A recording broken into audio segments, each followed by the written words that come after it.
Friends, మన Indian government కొత్త driving రూల్స్ని అమలుపరిచారు. వాటిని కనుక మనం ఉల్లంఘిస్తే కనుక వాళ్ళు వేసే ఫైన్ కూడా చాలా దారుణంగా ఉంటాయట. ఇది హెల్మెట్ రూల్.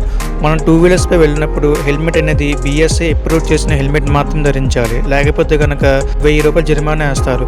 ఈవెన్ మన లైసెన్స్ కూడా రద్దు చేసే అవకాశం ఉందట. సెకండ్ది రేర్ సీట్ బెల్ట్ రూల్. మనం 4 వీలర్లో ప్రయాణం చేసేటప్పుడు లోన కూర్చున్న ప్రతి ఒక్కరూ సీట్ బెల్ట్ అని ధరించాలి. లేకపోతే కనుక లోన్ కూర్చొని ప్రతి ఒక్కరూ ₹1000 జరిమానా కట్టాలట. Third one mobile phone rule.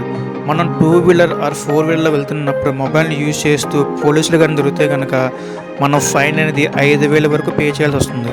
ఫోర్త్ది licence rule. మన లైసెన్స్ లేకపోయినా అలాగే మన లైసెన్స్ అనేది ఎక్స్పైర్ అయిపోయినా సరే మనం వెహికల్స్ డ్రైవ్ చేస్తూ పోలీసులు దొరికితే కనుక ఫైన్ అనేది 5,000 చొప్పున పే చేయాలి. Fifth one drunk and drive rule.